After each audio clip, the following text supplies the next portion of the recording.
Ένα αστικό πεδίο, αν δεν εξελίσσεται συνεχώς, αν δεν βρίσκεται σε μετάβαση, νομίζω ότι δεν υφίσταται, είναι κάτι νεκρό.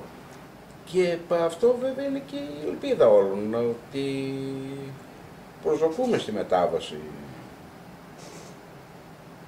ή στην κίνηση, στην εξέλιξη ή οτιδήποτε. Ο πολιτισμός είναι κάτι πολύ ζωντανό και το οποίο εξελίσσεται συνεχώς. Μαζί με τον πολιτισμό εξελίσσεται και η πόλη, γιατί η πολιτιστική ταυτότητα μιας πόλης είναι και η πορεία της μες στον χρόνο. Δηλαδή δεν είναι δυνατόν να μην αλλάζει ένα πολιτιστικό ραδιόφωνο μια πόλη η οποία θέλει να αλλάζει. Και νομίζω ότι το κάνει και με πολύ καλό τρόπο, γιατί αν αναλογιστούμε την Θεσσαλονίκη 10 χρόνων πριν, είμαστε πολύ περισσότερο μπροστά με όλα αυτά που έχουν ανεπτυχθεί μέσω των μέσων μαζικής ενημέρωσης.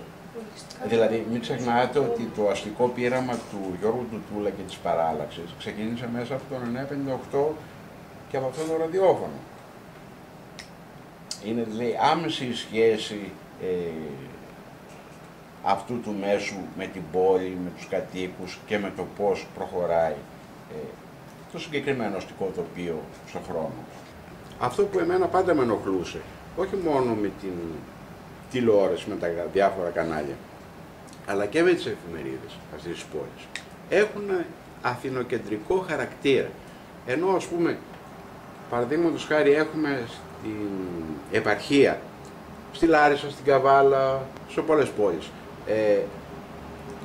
τοπικό τύπο, πολλές εφημερίδες που ασχολούνται με το χαρακτήρα της πόλης. Εδώ η Θεσσαλονίκη όχι.